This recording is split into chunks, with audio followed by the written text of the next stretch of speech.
Hello,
everyone, and welcome to all those who are entering. You can sit anywhere you want that's not marked with a name tag. Yeah, literally anywhere. And hello to the people at home. Thank you for joining us. Yeah.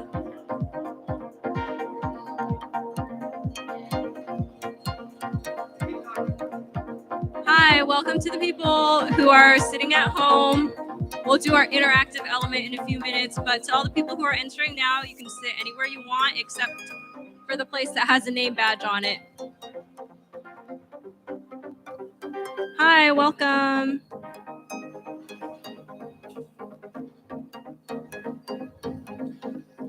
You can feel free to sit anywhere that does not have a name tag.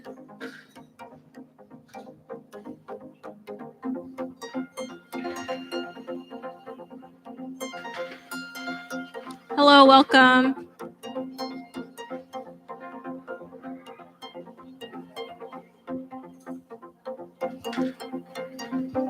Okay, so in a few minutes or maybe like 2 seconds, we're going to start like an interactive element, kind of playing off of our greater than theme. So even if you're in the audience, it would be fun if you could also participate. So what I'm going to ask you to do if you're sitting in the audience is I'll ask you like if one thing is greater than the other, and then you can just like raise your hand. I'll be like, okay, raise your hand if you think blah is greater than blah. And so that's how we're going to do that part for the audience. But if you're in the chat, you can type in the chat which thing you think is greater than, and then we can kind of have a, well, not a debate, but we'll just see which thing kind of wins or what the popular vote is. So let's get started on the first option of the greater than challenge. Okay, we'll start really simple. Which do you prefer, oceans or mountains? Which one's greater than, oceans or mountains? And it's up to interpretation. Is one bigger than the other, or do you prefer one over the other, or maybe one's just superior? So if you're in the audience, raise your hand if you think ocean is greater than mountains. Okay, just a few people. And then raise your hand if you think mountains are greater than ocean. Okay, I don't know. I think ocean wins, which is, of course, ocean. Yes. You know, there's only a couple people saying mountains in the online chat, and I have to say, I think ocean's winning, and I don't blame you because we live in the Monterey area where we have an ocean, and yeah, we have some mountains, but the ocean is literally right there. So that's a great option. Of course, Normandy says, we're in Monterey Bay, we have to say oceans. Yes, I agree with that. So, okay, let's go to the next prompt. Okay, this can be kind of controversial. Cats or dogs? Which is greater than the other? If you have been paying attention to what kinds of guests and speakers we do have a guest who is a dog who will be on stage. So just be careful at what answer you're choosing. You may offend her. So if you're in the audience and you think cats are greater than dogs, raise your hand. We got a family of cat lovers here, but that's it. One singular family. So are dogs greater than cats? Raise your hand. We got a bunch of dog lovers in here. Maybe they were peer pressured because they know they're about to watch a dog on stage. But let's look at the online chat. Someone said, Joyce Sherry says that she pleads the fifth. All right. Somebody, Mr. Daniel said parakeets. That was not an option. It's what is greater than the other. There's no option C. Both are great for different reasons. Cats, people are saying cats. It seems like a 50-50, but in this room, it's seeming like dogs are greater than cats. So let's go to the next prompt. Okay, this one's even more controversial. Do we like pineapple on pizza? Yes or no?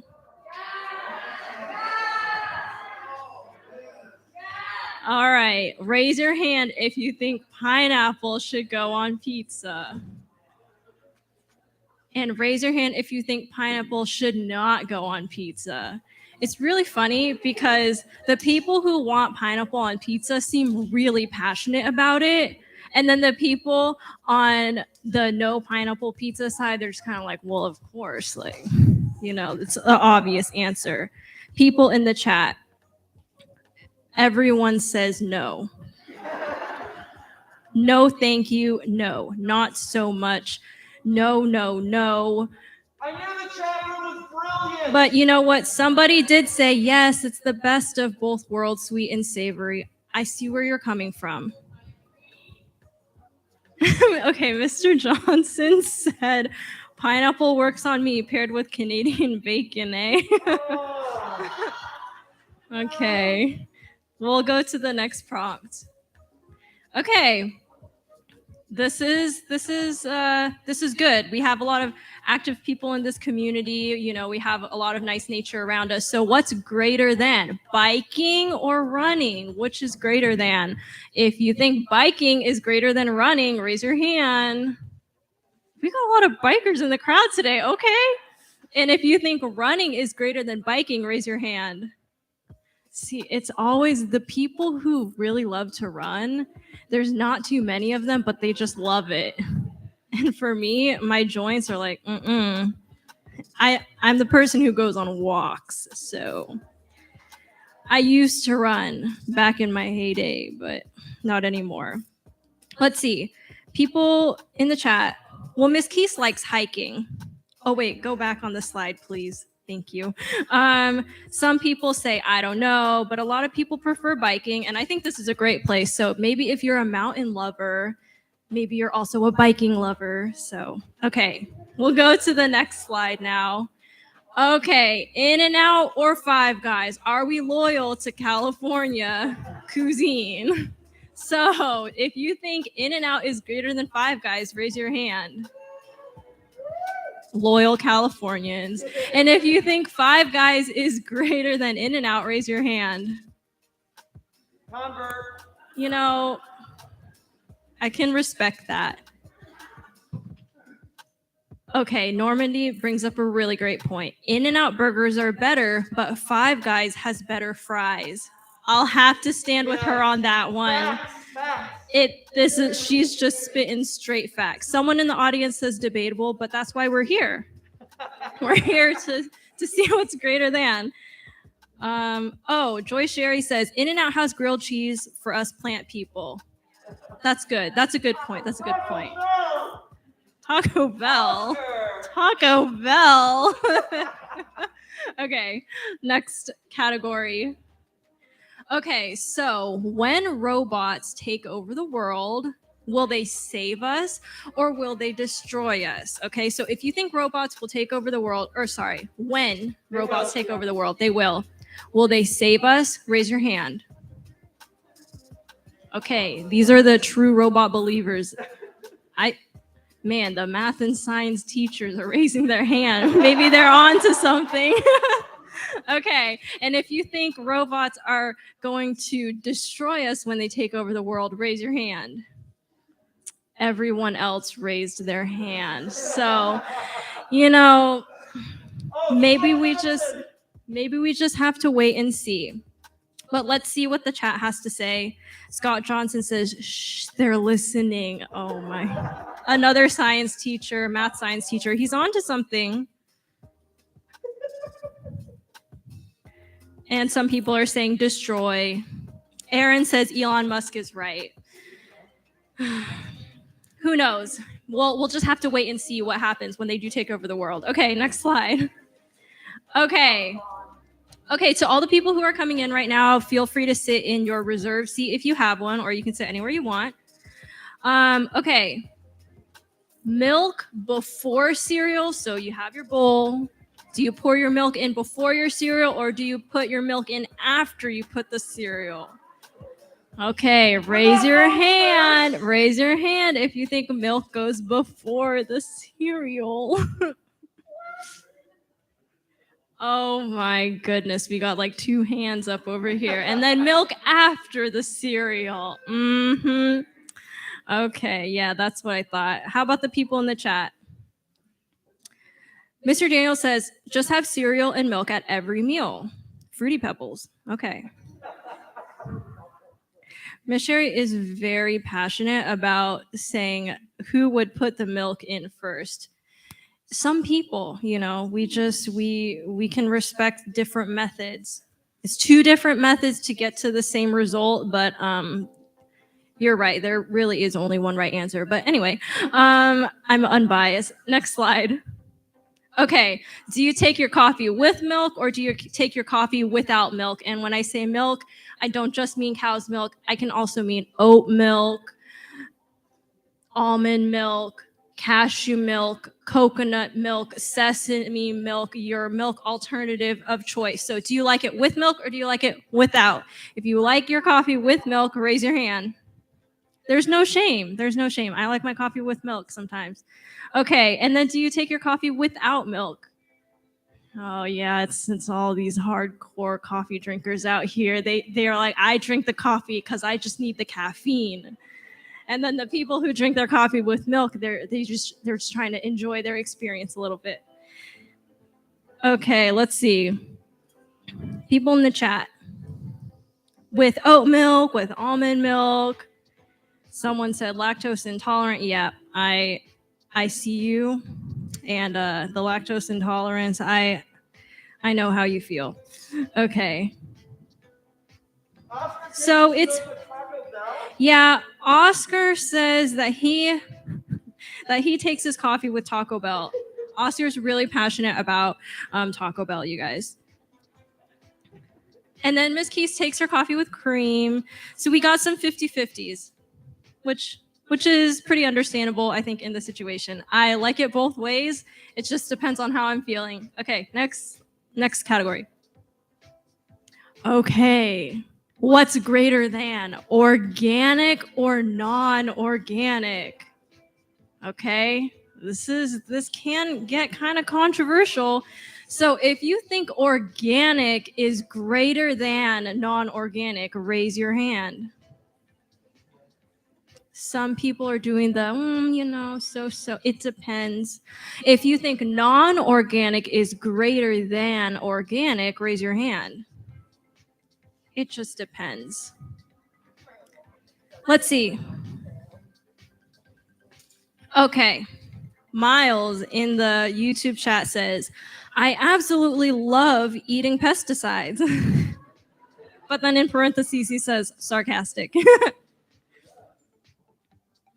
Someone's on, Miss Sherry's on team organic. Oscar says organic Baja Blast Freeze. Yeah. A lot of people like organic. Oh my gosh. Jeffrey Okay. Hi. Organic, but my wallet says whichever is on sale. Yeah, I agree with that one. That's maybe where the it depends. That's maybe where it comes from. Okay. Let's go to the next slide. Okay, kind of similar, but like it's different, GMO or non-GMO. Are GMOs greater than non-GMOs? Do we even know what a GMO is? Okay, so GMOs, are they greater than non-GMOs? Raise your hand. That was a very confident hand raise from Mrs. Durkee. The biology teacher. So she probably knows what she's talking about.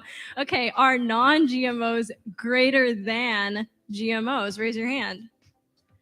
So for all you people at home, there weren't that many hands raised for either of these options, which only tells me that we should all take a class on GMOs to figure out what they are. Because to be honest, genetically modified organism, or is it even organism? I don't know. What does that even mean? All I know is a lot of things we consume are GMOs, and they're only here today in our world because they are GMOs, because in the ancient times it was a lot different. Normandy says, I don't know. I'm going with what Mrs. Durkee says. Yeah, me too. Okay. Crunchy food at meetings. Okay, should you eat crunchy food at meetings, or should you not have crunchy food at meetings? If you are on Team Crunchy and you think crunchy is greater than not crunchy, raise your hand. Why are you raising your hand so enthusiastically? And if you think you should have no crunchy foods at a meeting, raise your hand. Yeah, that's good. These people respect the peace of the meeting. CJ says, yes, 100%, especially in a movie theater when everything is silent. But then Jay says, I like to enjoy my food, crunch it out.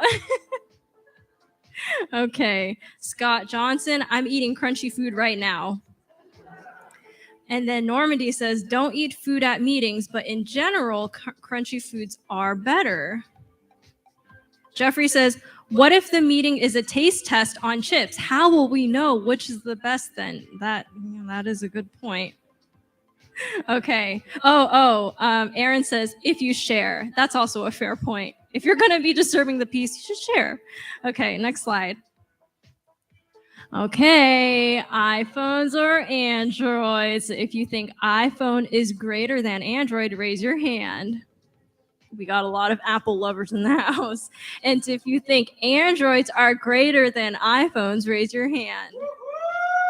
This is the thing, guys. Every single year, the Android lovers are always the most passionate. The number is few, but they raise their hands in the loudest fashion. And then if you're an iPhone lover, you're like, well, I'm already in the ecosystem, so. And then there's a new update. Well, I have to get it. I don't want to switch. Okay. Somebody says I have a Nokia. I'm a big fan of the classics. How about BlackBerry? Okay, Mr. Daniel, androids are the AI that will destroy us all.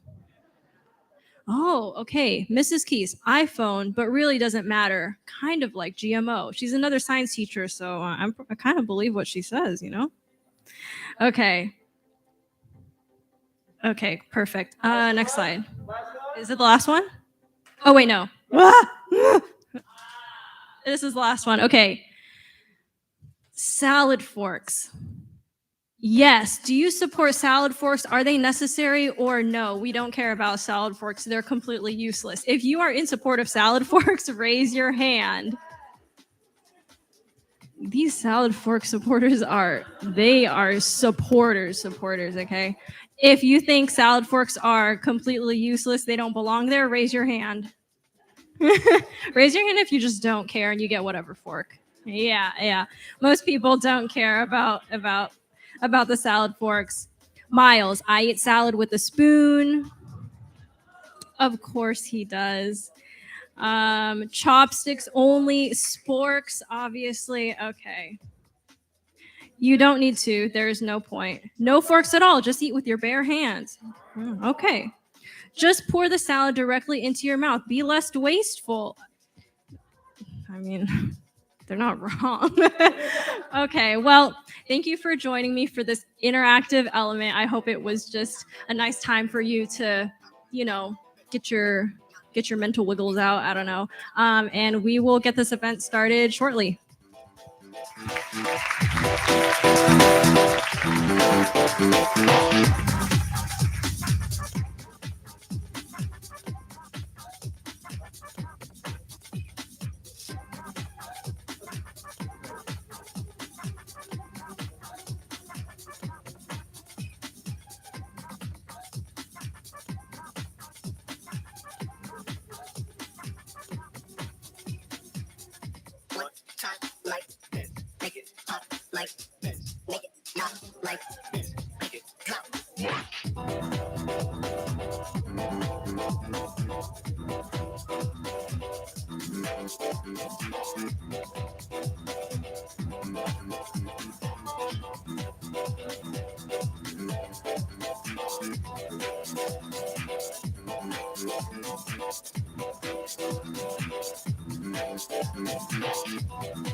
Good evening, everybody.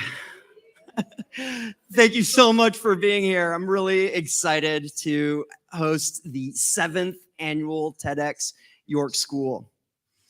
As a teacher of high school students, I try to stay current on the language of the teenagers, but I don't do a very good job of that. I just recently learned about a new insult, and maybe it's not even that new. I just learned about it, so it's new to me. And the insult is, "You're such a tryhard." Has anyone else heard this? Calling someone a tryhard as if it were an insult? Like, I was insulted that that's an insult. And when I talk to some other people, it's like, I just learned about this new word, this new insult called a tryhard. And everyone responds, "Oh yeah, you're a total tryhard," when they talk to me. If I am, maybe I am, I'm really proud of that. I'm proud of trying hard. And I'm really proud of the team that helped make this happen, because they tried really hard to make this happen. Baked into that word try is the possibility of failure. If it was a sure thing, then it wouldn't be a try, it would just be a do. And you probably remember Yoda's comment toward Luke Skywalker saying there is no do, there's only try. Yoda's full of garbage. There is a try. We should try things even if we're not sure we're going to succeed. And that's how we grow. So I'm happy to be a tryhard, and I'm proud to be surrounded by other tryhards with us. I want to give a quick thank you to some of the tryhards that are making this happen.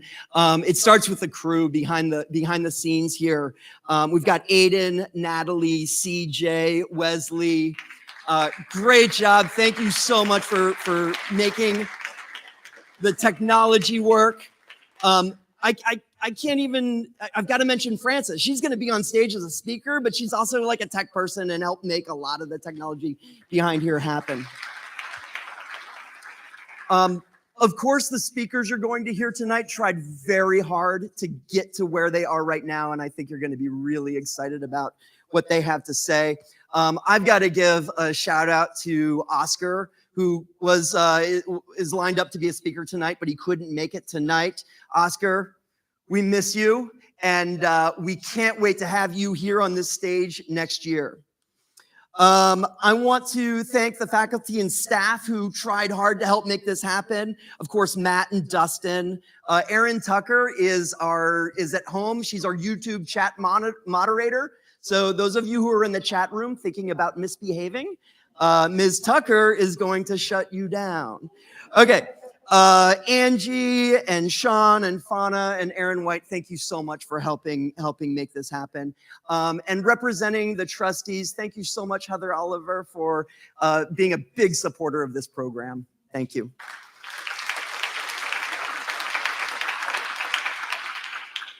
But my favorite tryhard of the evening is my friend and colleague of 7 years on this stage, my co-organizer, Grace Q.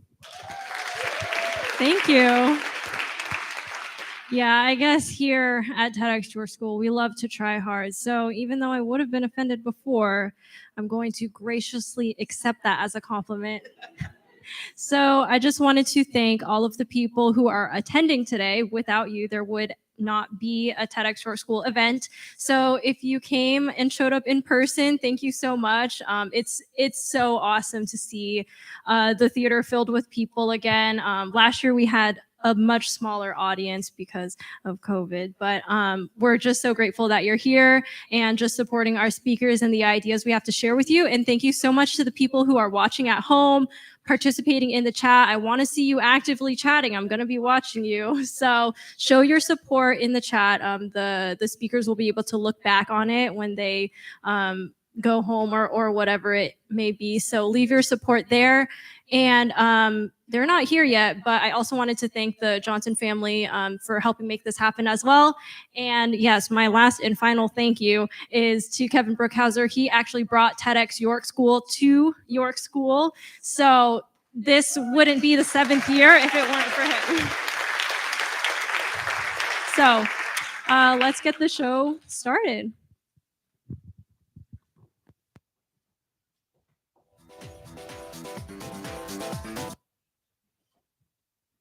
Welcome to something special. Welcome to TEDx. This TEDx event is part of a global conversation that takes place every day in every corner of the world. In schools, in theaters, in workplaces, even in prisons, people gather to hear the best ideas bubbling up in their communities. More than 3,000 TEDx events are held every year in 170 countries. It's a remarkable thing. TEDx events are self-organized under a license from TED, a non-profit organization devoted to discovering and sharing powerful ideas in the form of TED Talks. It's not TED itself, but your local TEDx team of volunteers that has done all the work to put on today's event, including booking all of the speakers. It's this team's ideas, dedication, and time that have made this possible. We really hope today's program sparks an exciting conversation. This is a day for curiosity and for skepticism, for inspiration and for action. The more you enter into it, the more you will take out. And now, on with the show.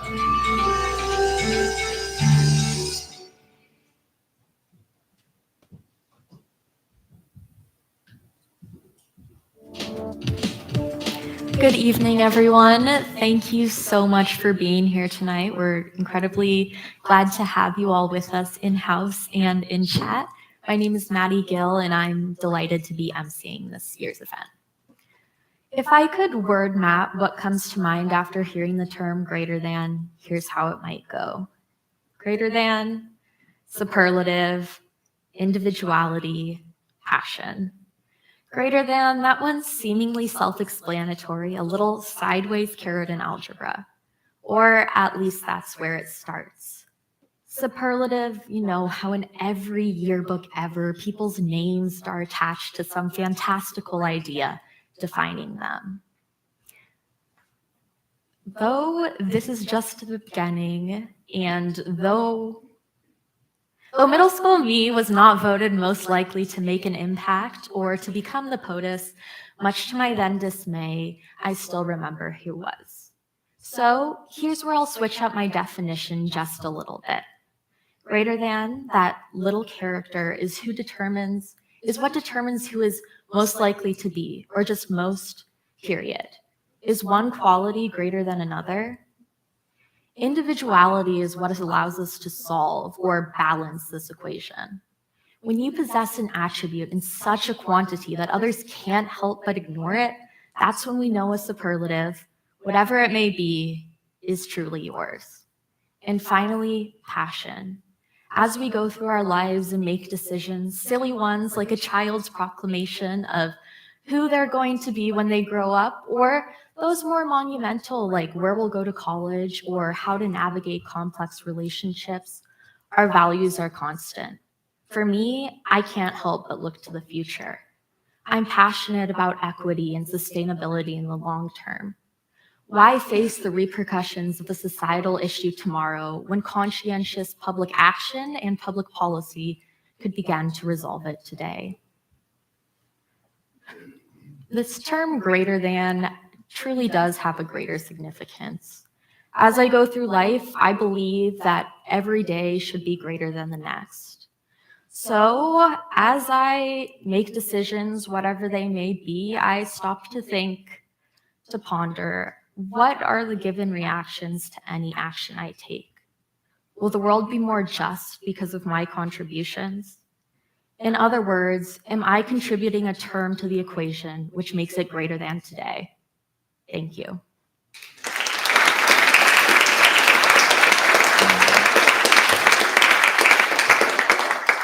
I'm now beyond excited to welcome our first speaker to the stage.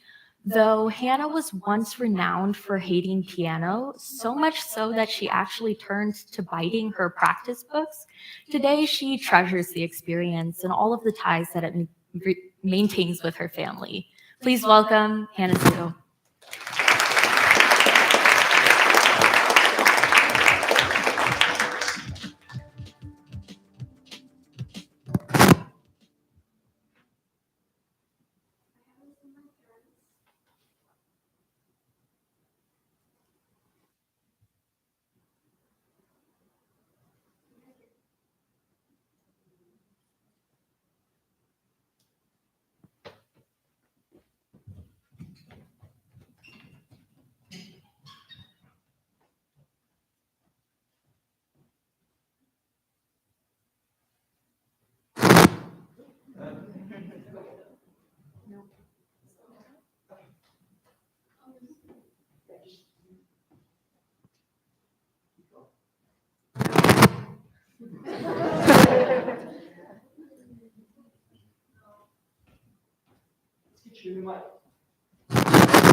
Wow, 1 second.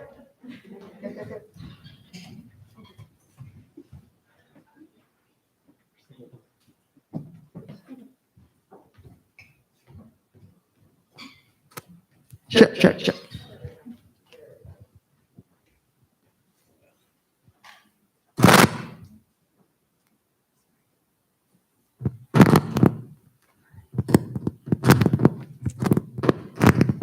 Okay. Let me restart.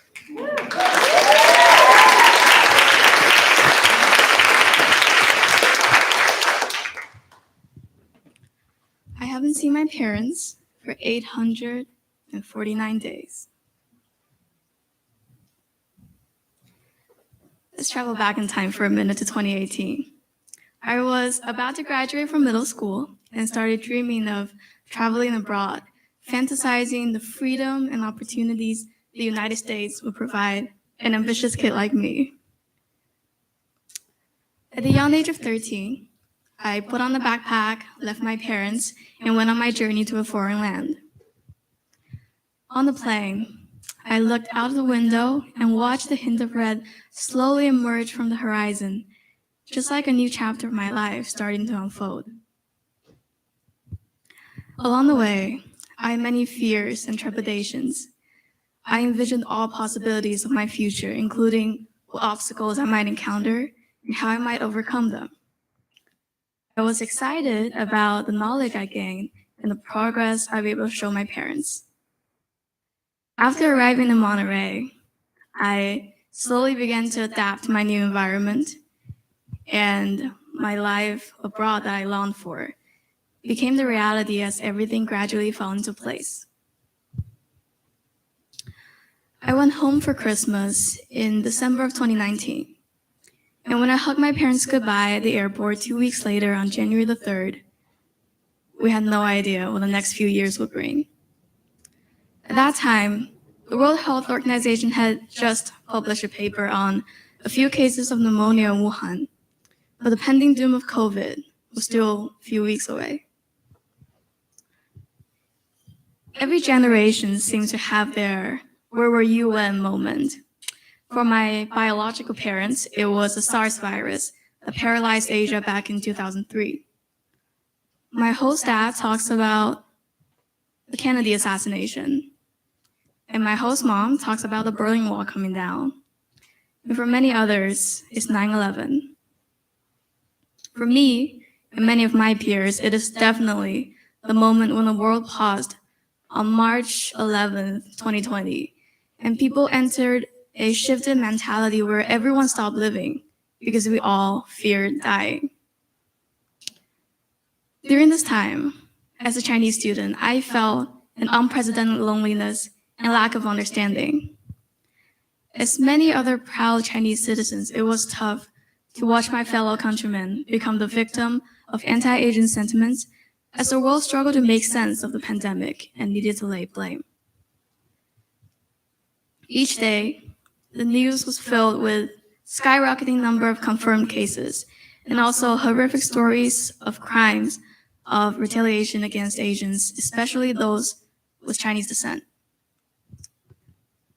More than 9,000 anti-Asian incidents have been reported since the pandemic began.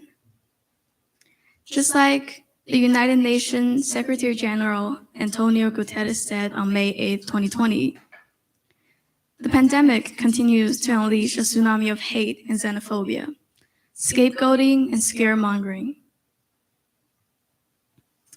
During that time, and to this day, every time news pops up on my phone, I hesitantly glance at the headlines because I fear seeing the reports of Asians being attacked and discriminated against.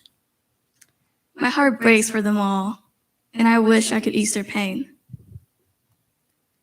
Just as I thought that the shared trauma of being targeted would unite Chinese people all over the globe, or at least show sympathy for their fellow countrymen, I realized I was wrong again.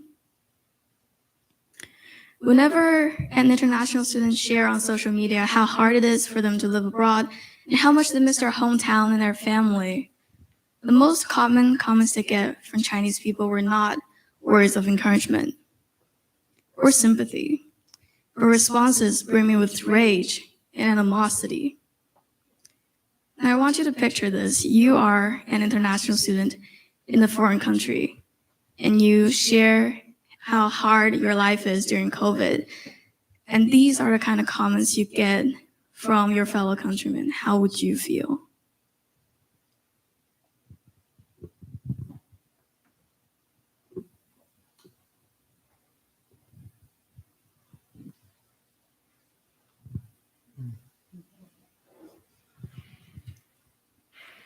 These words cut like knives.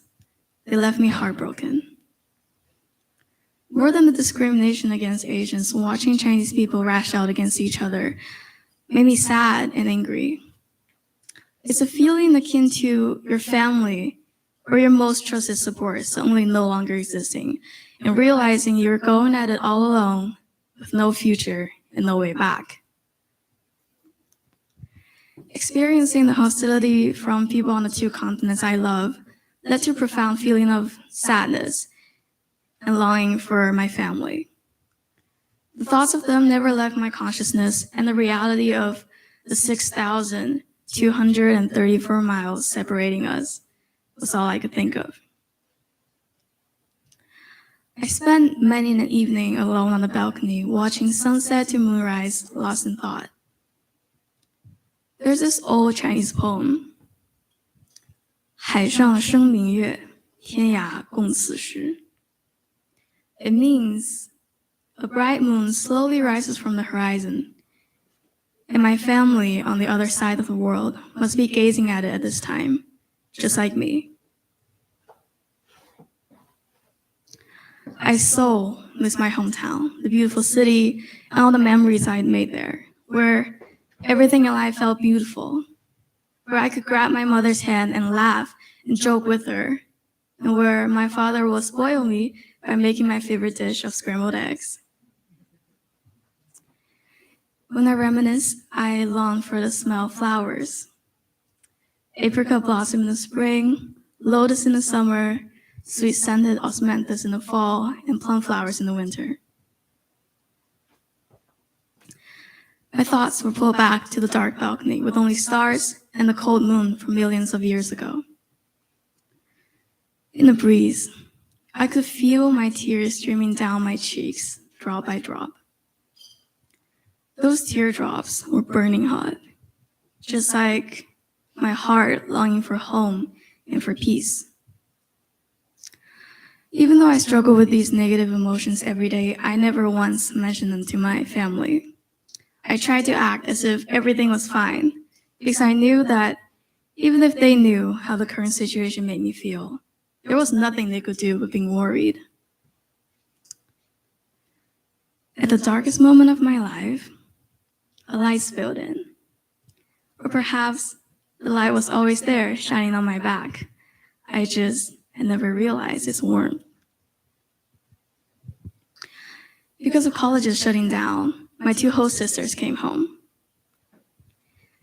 Friends kept joining until our social pond and family size grew to an astonishing 10 people. I really got to know my two amazing host sisters. As an essential worker, my host sister Montana's internship at a therapeutic farm continued, which result was that a great number of animals started coming in and out of our house. We had 2-day-old, bottle-fed goats that lived in my shower for a few days until their mama's milk came in and she was able to care for them again. We also had a nest of bunnies whose mom disappeared and needed to be fed with the syringe. We were told that there were 6, but when we counted on their arrival, we were shocked that there were 12.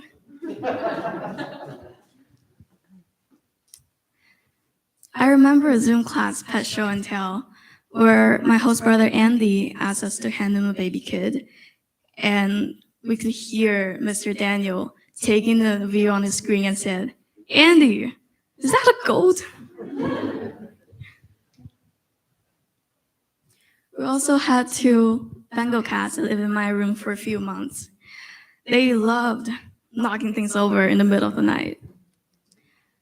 So my couple-month life with them, it went like this. So imagine a quiet night when the whole house is dark and peaceful. My room, in contrast, was brightly lit, just me, half awake, chasing 2 cats in circles. We should have renamed those guys Tom and Jerry. Those creatures and the others that came with them brought me a lot of comfort during this time of longing and fear. Now I have to preface this by saying how lucky we were that none of our family members or friends were affected by COVID, either here or in China. So in that sense, we were unaffected by the horrors of the virus. Although we didn't get COVID, we still felt the isolation accompany the world shutting down. So to make distractions, we had frequent parties. We had karaoke nights, game nights, and even a small-scale graduation party for the 2 seniors in our house, which eventually turned into a fantastic dance party. As my host sister Hallie grabbed my hand as we jumped into the air, following the beat of music, I didn't know if anyone could hear my laughter on top of the loud music, but I knew that at least for 1 second, I was truly happy, and my laughter was pure. A glimmer of light had come back into my soul. That spring, wildfires raged in California and the air was smoky, my host mom took me to Florida, where my host sister Hallie had just taken a job as a scuba instructor. Because of time difference, I was able to get up at 11 in the morning to take online classes. And after school, we would drive to the beach and watch sunset. I was able to swim with dolphins and learn how to scuba dive with Hallie, something that was absolutely outside of my comfort zone. At first, all I wanted to do was back out because of seasickness. And for a moment, I even thought, maybe I'm just not built for diving, and maybe having all this gear on me to go into water was just not something I was ever meant to do. But Hallie had a lot of patience and a lot more confidence in me than I did in myself. Sitting on the deck of the dive boat as it rocked with the waves, Hallie kept encouraging me and reassuring me. I honestly don't remember much of what she said to me, but I just remember her looking at me with a soft and determined look in her eyes, with a smile, and her eyes reflecting the dancing of sunlight on water. Finally, I took a leap of faith and jumped into the water with Hallie by my side. And for a moment, I thought I was entering a whole new world.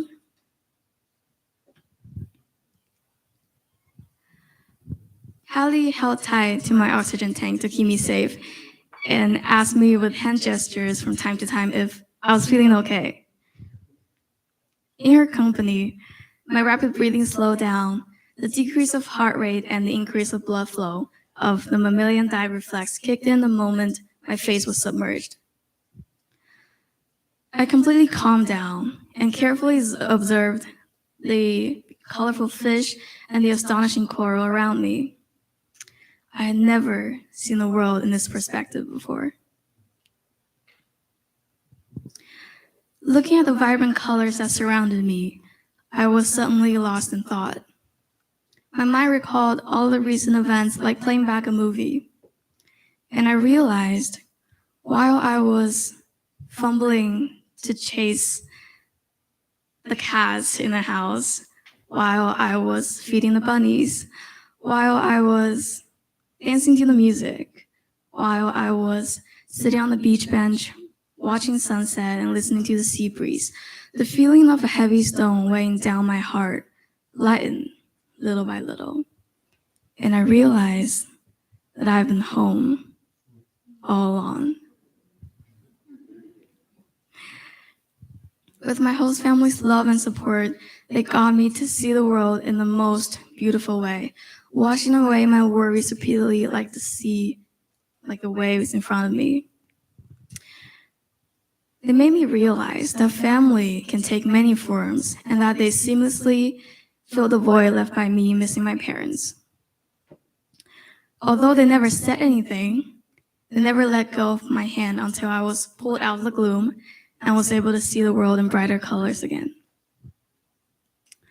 Suddenly, I was pulled back to the underwater world by Hallie, who saw me staring into the distance and asked me with hand gestures if I was feeling all right. I gave her an okay back. And this time, I truly meant it. Hallie nodded and gestured me to swim after another beautiful school of fish. Hallie didn't see my relieved smile or the glistering of tears in my eyes behind the mask. And the regulator in my mouth stopped my words of gratitude in my heart from spilling out. At the peak of the pandemic in the US, China sent many planes to the US to pick up international students to return home. I remember the call from the embassy providing me with a seat on the plane. While other kids are panicking because of the recent events, crying and begging their parents to get them a ticket home, I was able to calmly and confidently say on the phone, "It's okay, I will stay. I'm not alone, I have my family here. As long as my family and I were safe, it's okay to be separated for a short while." Because of the long quarantine time still effective in China, this being the pivotal summer of college application and the exorbitant price of the airfare, I am now counting on embracing my parents this coming Christmas. And by that time, our time apart will stop at 1,084 days. I will take a good long while to just sit down and look at them, so I won't feel like forgetting their faces again. I will study the beautiful faces of my grandparents, commit to memory every line and wrinkle on their faces, battle scars for their children and grandchildren. I will tell them all about my family in America and how they took care of me, how we took care of each other. I'm sure my parents would be overjoyed and grateful that I was fortunate enough to meet some people who are willing to embrace me, help me, and love me just like they do. COVID turned out to be a great test to us all, graded only by how we respond to adversity. And I've learned that we will always encounter obstacles we think we will never be able to overcome, but one must not be immersed in sadness. We should dry our tears, look around, and the people who love you have always been standing next to you, silently holding up an umbrella for you. Thank you.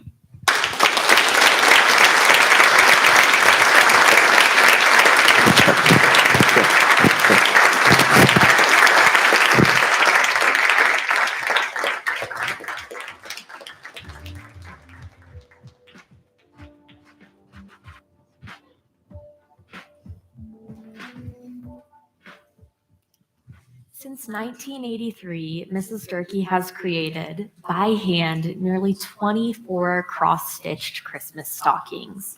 Naturally, there is one personalized to all of her family members, Mrs. Durkee and Ticket included. Please give a warm welcome to what may be York's most iconic duo, Mrs. Durkee and Ticket.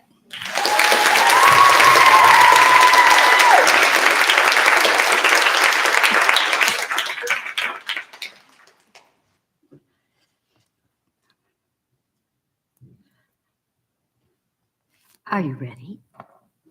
Come on over here. Can I talk? You have to sit. That's not sit. That's not even close. Down. Thank you. Good evening. TEDx is all about sharing ideas, and Ticket and I are happy to be here tonight to share our idea with you. It does, however, come with 3 disclaimers. Disclaimer number 1, I am not an expert in this field. I teach math and science here at York, and I will attempt to throw a little science in here or there, but most of this is entirely my opinion. Disclaimer number 2, this isn't even my title. 2 years ago, now senior Tyler Dwelly gave a wonderful sophomore speech with this title. I loved it, and so I asked him if I could borrow it. So with Tyler's permission, here is Get a Dog. I realize that this particular idea is not for everyone. And I am well aware that having a dog is a huge commitment. Every year, thousands of dogs are turned into local shelters after the holidays because somebody thought they'd make a great present. It's not my intention to intensify that problem. So I would encourage you to enjoy tonight with discerning ears and to listen to my top 3 reasons why you might get a dog. Reason number 1, practicality. Dogs were domesticated over 10,000 years ago, which simply means that people genetically modified them to serve their needs and interests. Although all dogs were meant to be companion animals, it led to the development of many different breeds.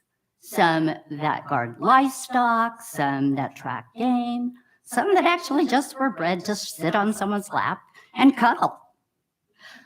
Generally speaking, that means that it is possible for you to find a dog that has some specific genetic hardwiring to fit your particular lifestyle or family.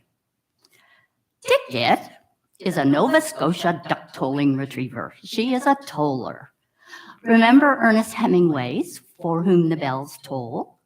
The word toll means to play, and Ticket's ancestors were bred to play on the shores of the Canadian waters, waving their bushy tails, enticing ducks to come closer so that the hunter might have a better chance of hitting his mark.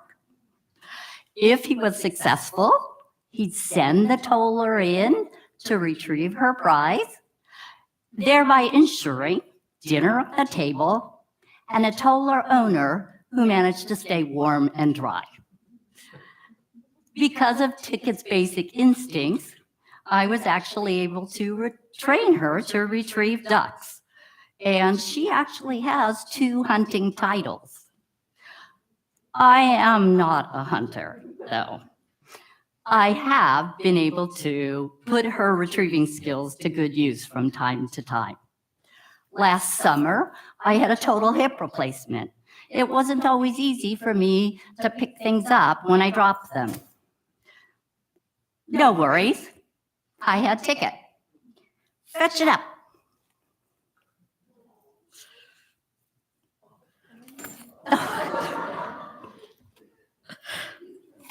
Thank you. She does expect a paycheck. Come here. Good girl. Reason number 2. Accountability. Sit. Thank you. Are you one of those people that always has good intentions, but sometimes has trouble following through? Have you ever started the new year with a resolution that you're going to exercise regularly? Well, here's an idea. Get a dog. A study done actually in Britain in 2019 found that dog owners, when compared to non-dog owners, were 4 times more likely to exercise at least 150 minutes a week. Personally speaking, for the last 20 or more years, I have gone out every morning walking or jogging with one of my dogs. It doesn't matter whether it is a school day or a weekend, whether it is raining or sunny, 5:30, 6 o'clock in the morning, the eyes are staring at me. Get up, it's time to go. Sometimes I try to pretend like I'm still sleeping, but it doesn't work. And accountability doesn't have to just be about exercise. This next story involves my oldest son, Christopher, York class of 2002, by the way, when he was about 6 years old. As near as I can recollect, it goes something like this. Mom, I want a dog. We have a dog. This was Abby, our golden retriever. No, Mom, Abby is the family dog. I want a dog of my own.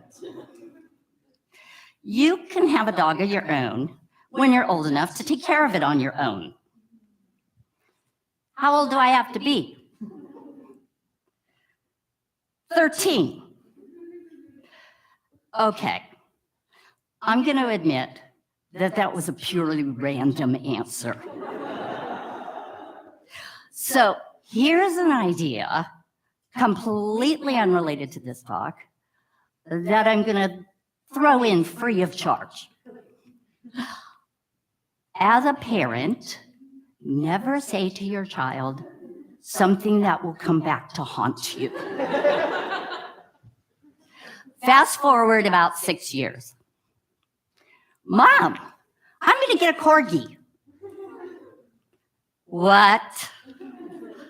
You said I could get a dog of my own when I was 13, and I'm about 13. So I've done the research, and I'm going to get a corgi.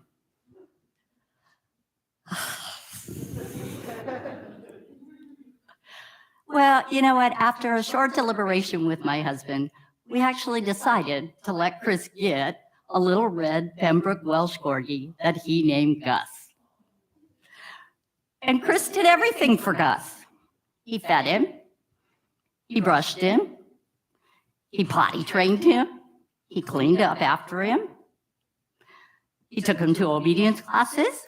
Heck, he even took him to college with him.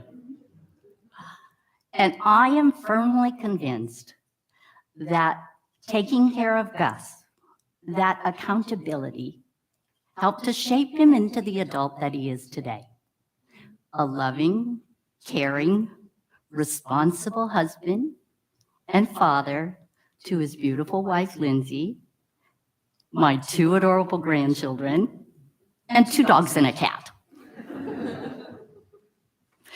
By the way, if you have more than 1 child, it's even more important not to say something that you might regret. Here is Chris with his 2 younger brothers, and you will notice that they each have a dog of their own. But they too grew up to be wonderful family men. Reason number 3, versatility. So a dog can fill places in your life that you may never have dreamt possible. Sure, I always knew that a dog was a wonderful companion, someone to sit on the couch and watch TV with you, or maybe play fetch with your kids. But in my case, Ticket entered my life and filled a unique space during a very difficult time. In 2017, my husband of 35 years was diagnosed with early onset Alzheimer's disease, and we faced some unexpected challenges. But during some of those dark moments, Ticket was there. She obviously didn't have the right words to say, but she was a source of tremendous comfort. She just wanted to be with me, and she would do just about anything that I asked her to do. As a result, she and I did a lot of different activities together, besides the hunt test that she was bred for. We trained in formal obedience. We did a sport called rally. She became an accomplished agility partner, and we competed in the AKC National Agility Championships twice. She got a therapy dog license, and we visited hospitals and assisted living facilities. She has scent work titles, and good citizen titles, and trick dog titles. Her registered name, Aqueous Right on Red, is preceded by and followed by a whole bunch of letters that signify the titles that she has earned. And I'm very proud of her. But really, Ticket and I are just out to have fun. When my husband had to move to a memory care facility and the pandemic hit, it was pretty much Ticket and me. And so we started playing around with putting some of our basic obedience moves to music. And that's what we'd like to share with you tonight. So were you paying attention at the beginning when I said I had 3 disclaimers? Disclaimer number 3. Oh, there's her titles. I guess I didn't put that up. Sorry. Disclaimer number 3. Ticket is a dog. So even though we have practiced I can never be quite sure what she's going to do. But that's okay, because we're just going to go out and have fun. Are you ready? Yeah.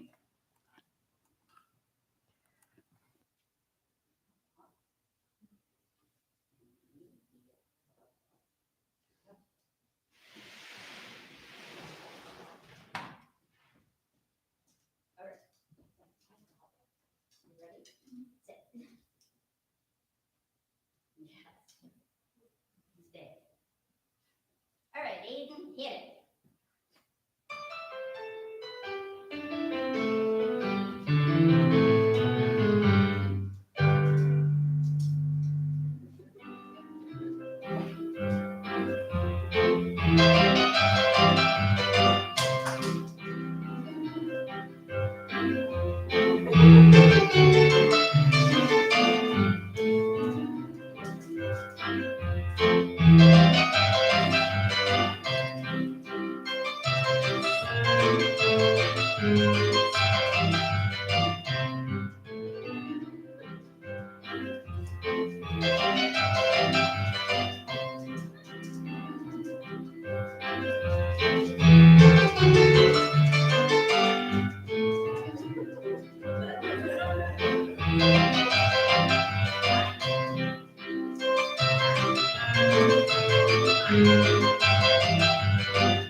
In the Egyptian Book of the Dead, there's a banishment spell that declares be far from me, O vile cockroach.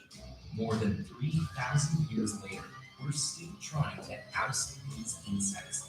But from poison traps to hastily brandished slippers, cockroaches seem to weather just about everything you throw at them. So, what makes cockroaches so hard to kill? There are nearly 5,000 cockroach species. 99% of them live in a range of habitats where they play important ecological roles by recycling dead or decayed organic matter and nourishing other animals. But a couple dozen species adapted to live in close association with humans. German and American cockroaches are among the most common, and they owe their resilience to a combination of physical and chemical adaptations. When it comes to old-fashioned removal methods, they're troublingly tenacious. An American cockroach's sensory hairs or structures pick up subtle air currents and rapidly send signals to its central nervous system. The roach can then turn and sprint away within a few milliseconds, and it's among the fastest invertebrates ever recorded, reaching speeds of up to 50 body lengths per second. This would be the human equivalent of running more than 300 kilometers per hour.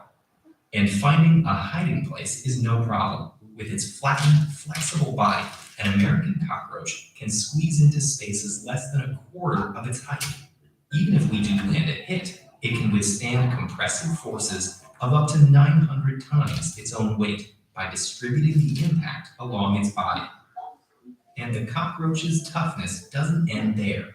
Cockroaches can eat a variety of organic matter, including hair, dead skin, adhesives, and paper. This is made possible by an expansive set of digestive enzymes. Cockroaches are able to thrive even in nutrient-poor environments. Roaches often eat decaying foods that are low in nitrogen, an essential component of DNA and proteins. But they survive by storing nitrogen-containing wastes in their bodies and having a resident group of bacteria recycle the nitrogen into useful molecules for them. Meanwhile, German cockroaches will eat their own poop, vomit, and dead or dying colony members without hesitation. An American cockroach will frolic in sewers, consuming excrement and toting microbes like Staphylococcus aureus and E. coli. But they'll rarely suffer any consequences. This is because they're equipped with genes that provide immunity against numerous pathogens. These genes are often duplicated many times over, so when infected, the cockroach's immune system efficiently unleashes many antimicrobial molecules.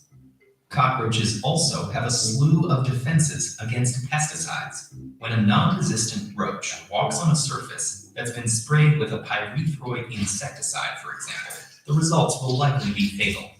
Once absorbed, the chemical binds to sodium channel proteins, which help propagate nerve impulses. The pyrethroid keeps the sodium channels open, so the nerves fire repeatedly, and soon the cockroach dies. But if a resistant roach is exposed to pyrethroids, it'll be just fine. Genetic mutations have given them sodium channels that the pyrethroids can't bind to. The cockroach also produces more detoxification enzymes, which render the pesticide harmless, and the cockroach simply excretes it as a waste. Because German cockroaches reproduce especially quickly, populations may evolve resistance to a new pesticide within months. So far, they're already resistant to 43 different chemicals. But contrary to popular belief, cockroaches would probably not survive a nuclear apocalypse. Compared with other insects, cockroaches are only mildly tolerant to radiation. They would die near the sites of nuclear explosions and would still be severely compromised miles away. Moreover, disasters that threaten humanity also jeopardize the habitats and buffets we provide roaches. Perhaps the only way to beat them is through our mutual destruction. Or maybe cockroaches would find even more surprising ways to thrive long after we're gone.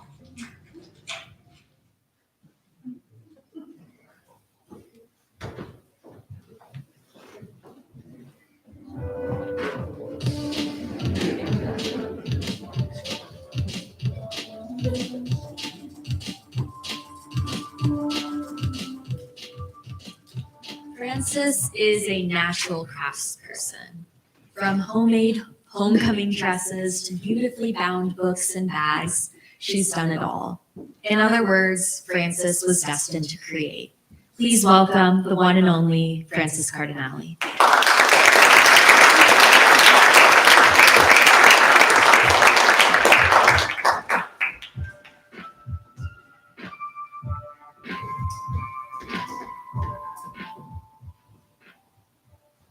I have always loved making things. A few years ago, during quarantine, I stumbled across videos of bookbinding, or the art of creating a text block via sewing or gluing and covering it with a protective and often decorative cover. I knew I needed to try it, so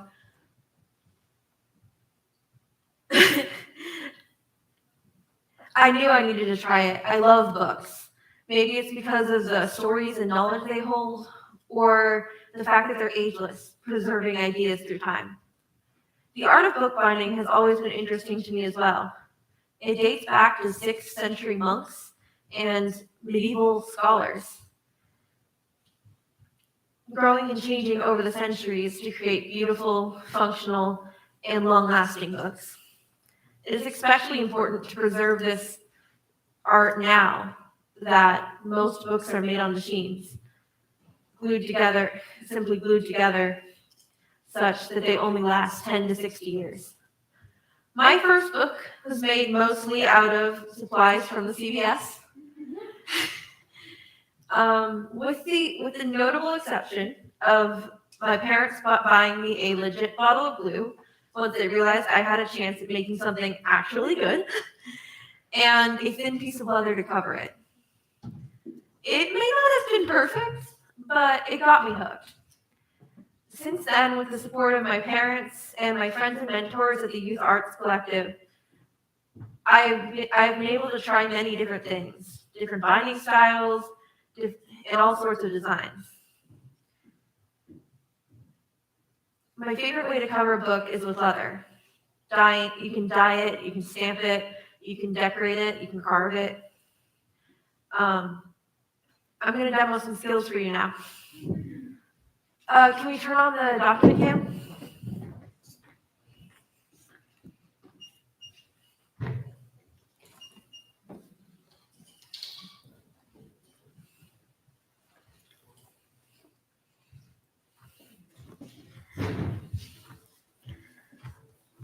This is called the Coptic stitch.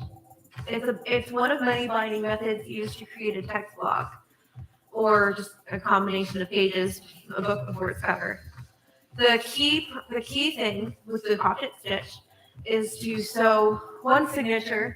connect one signature to the one that comes prior via the stitch.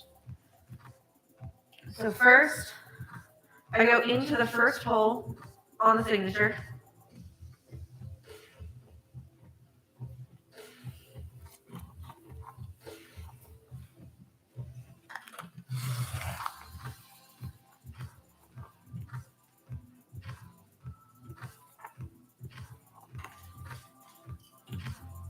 Out the second.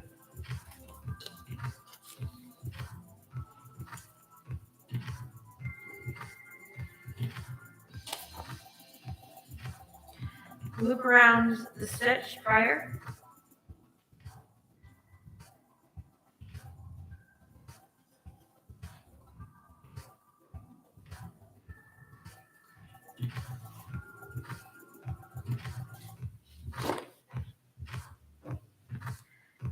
And back in the same hole.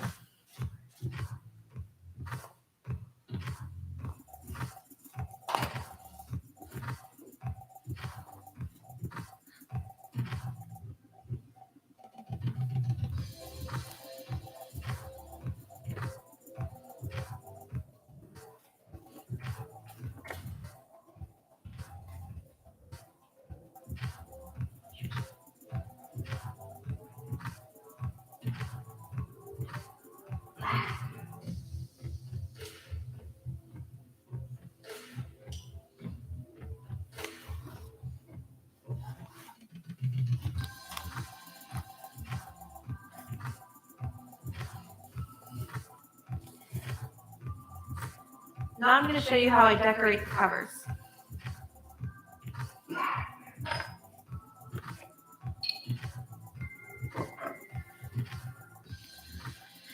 This is a leather stamp.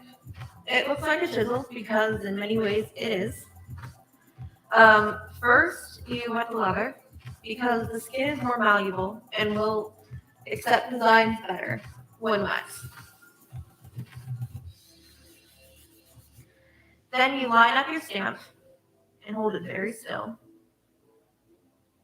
And then hit it with the mallet. And it leaves an imprint. Stamps can be used to add texture and design to anything covered in leather, really.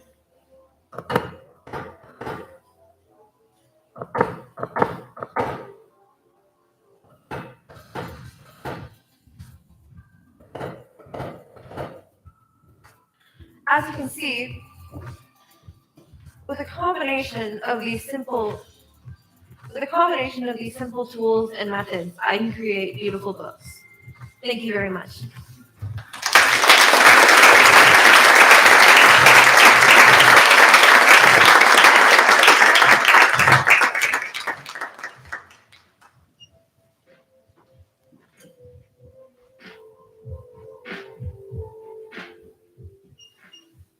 Though Curran is just 18, he's been practicing martial arts for nearly 12 years.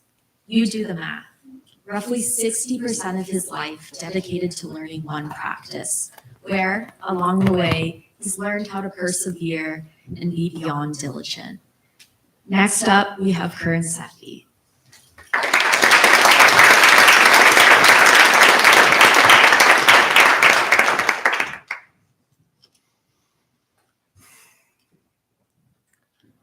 My fifth grade teacher, Mr. Spedding, used to say to me, in an attempt to make me focus in class, Curran, get a hold of the reins. Get a hold of the reins.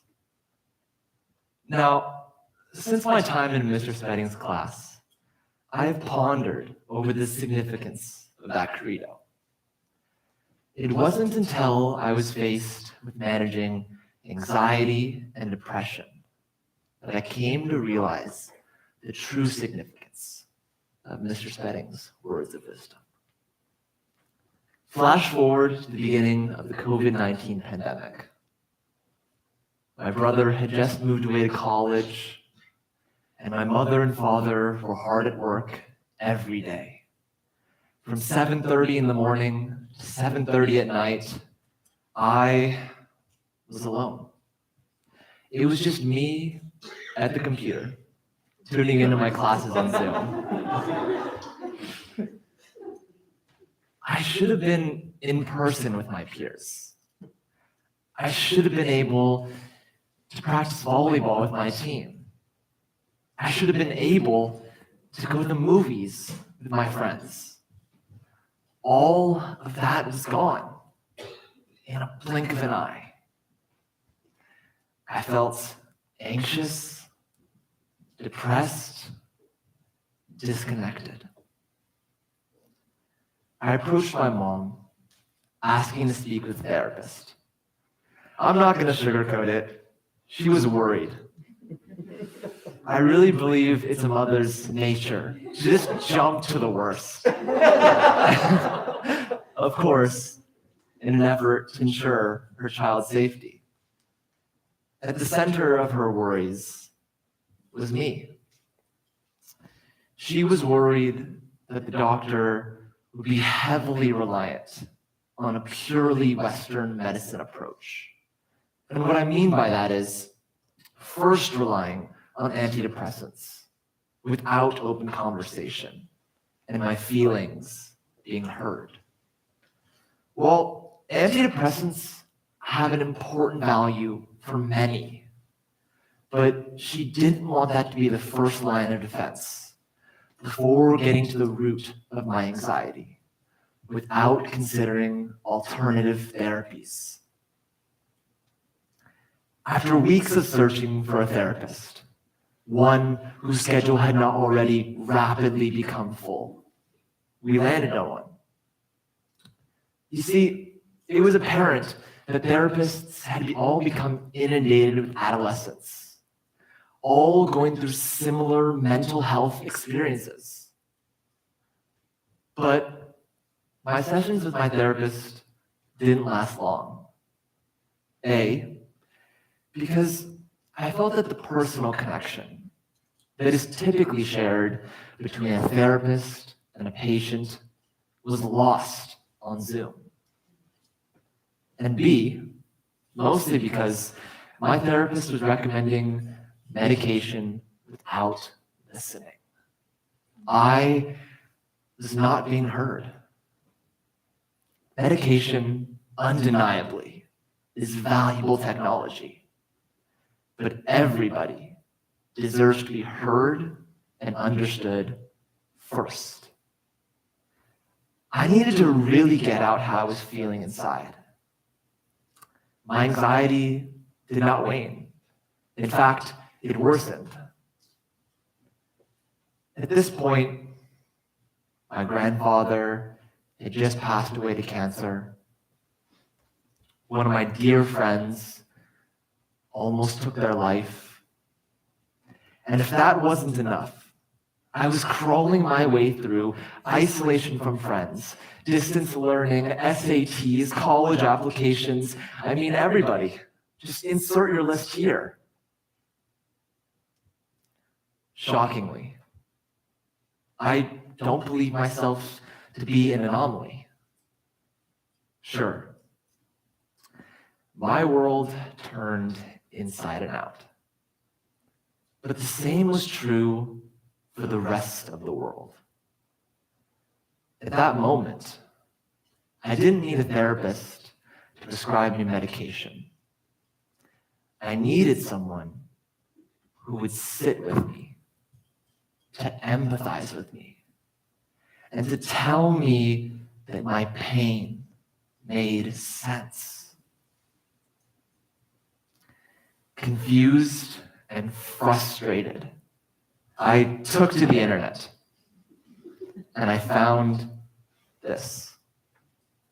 The Journal of the American Medical Association said that the prevalence of depression and anxiety symptoms during COVID-19 have doubled. Doubled.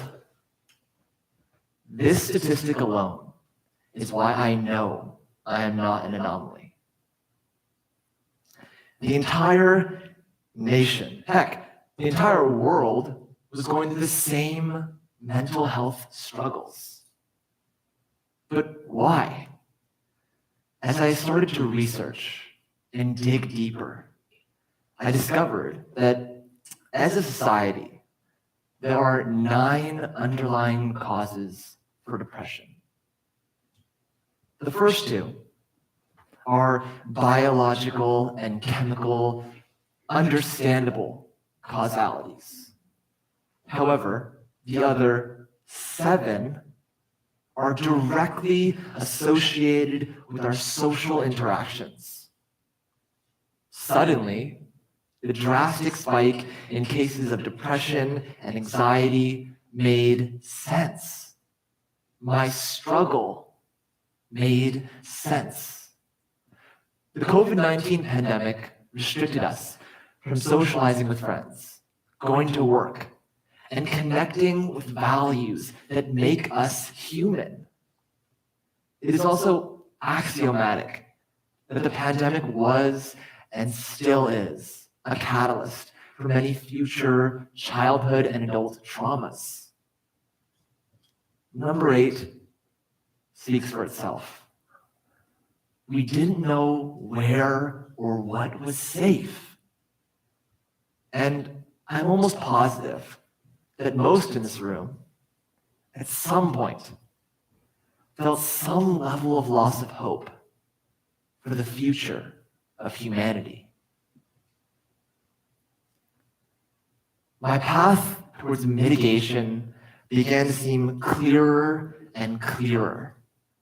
Instead of focusing on what I couldn't do because of the pandemic, I focused on what I could do. I learned how to cook. Coconut, banana, protein pancakes, avocado toast with poached egg, steak. I think at one point during the pandemic, I was cooking and eating steak almost every day. And at $12 per pound, My parents were really happy with that one.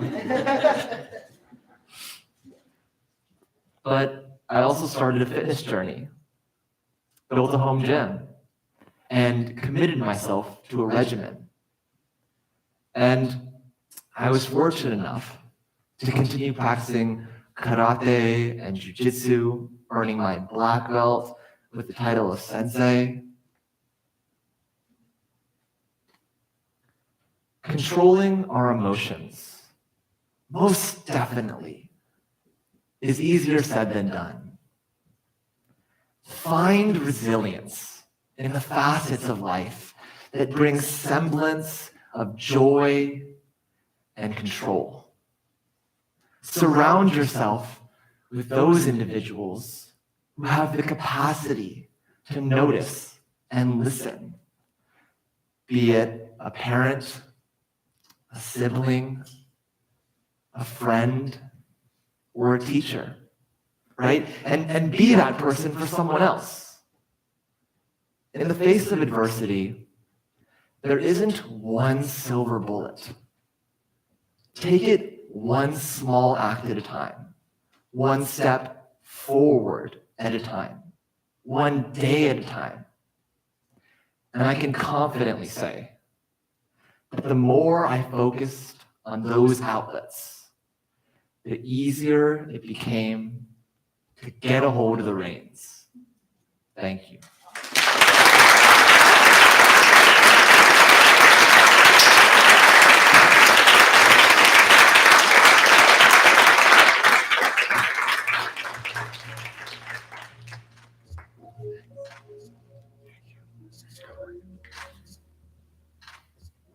Hello again. We are delighted to have Dr. Alex Matowski, a former government official and current assistant professor at the Naval Postgraduate School, joining us as our special guest this evening.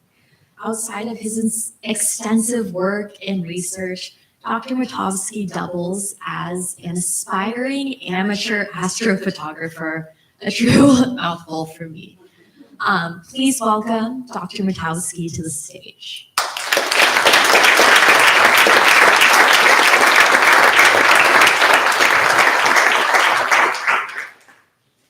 It's always a good practice when you're talking on a difficult and depressing topic, really, to start with some big disclaimers. So let me start with mine. Well, what I will say today is not the official policy of my employer, the U.S. Department of Defense and the U.S. government. I do not know if that reassures you a bit, perhaps not. I tried. So I framed my talk on a question, and that is the question of what drives a brutal and senseless conflict like the one in Ukraine. If you struggled with this question, you're in good company because the rest of the world has really struggled a lot with it. And the logic of that and the reason for that is really simple, is because it doesn't make no sense. Even within the logic of Russia's own domestic and foreign policy in particular. It has no good reason to be pursued in the way it is. The conflict made NATO stronger and more unified than before, the chief boogeyman of the Kremlin, and it's getting closer to Russia's borders more than ever. It's also wrecked the Russian economy. Even a less imposing set of sanctions would have done so. And even if the invasion went swimmingly well, as originally planned, it would have pushed the Ukrainian population further from the global reach of Russia and for Russia's orbit. So the reason why this is so confusing is we're looking in the wrong direction in many ways. And the key source of the conflict really lies in Russia's domestic politics and in a phenomenon that is much broader than Russia itself and affects many more countries than just Russia. And that is the rise of elected strongmen in the mold of Vladimir Putin. These are regimes that adopt democratic institutions. They adopt constitutions, they have multi-party elections, they have legislatures, judiciaries, but undermine them in practice to rule as dictatorships. They're pretty spread around the world, and they've grown into the biggest threat to democracy in some of the years that are in the last couple of decades in particular. And let me show you some figures, actually, if you're a lover of big data, if you want to see some evidence, how they evolved over time. So if you look back into the period from the 70s onwards, there was this big rise of democracies throughout the world. So first gradual, then sudden after the 90s. And in the same period, you have a precipitous, dramatic decline of old-style, unelected dictatorships, such as military regimes, one-party regimes, which were really the ones that didn't have elections. So the only type of dictatorship that competes with democracies is electoral autocracies. They have consistently controlled about a third of the countries in the world, including countries as geopolitically significant as Russia, Turkey, Nigeria at some points, Egypt, Venezuela, and many others. And they have grown into the biggest threat to democracy in the world today. They have even made some breakthroughs in bastions of democracy, such as the European Union and NATO, by taking over in countries like Hungary under the rule of Viktor Orban. And they're even threatening established democracies in many ways. But what does this have to do with conflict, you might ask? Well, if you dig deeper and research these regimes, you see that they're products of conflict, and they need conflict to survive and sustain their rule in many ways, because the trauma of conflict is what gives them the ability to get a grip on their populations and convince them that they're necessary to maintain order and stability in these countries. Again, if you don't trust me, let me show you some data. If we look at the rates of conflict and economic development in countries that have experienced electoral authoritarian rule and break the histories of these countries in 3 periods. So the immediate period before they rise to power, during their rule, and all other periods in the histories of these countries, you notice 2 very distinct patterns. So first, looking at conflict, you see that the periods before, just before they emerge, are the most conflict-prone periods in the histories of these countries. Do the same for economic development, and you see the 3-year periods before the emergence of elected strongmen are the worst economically performing periods in the histories of these countries.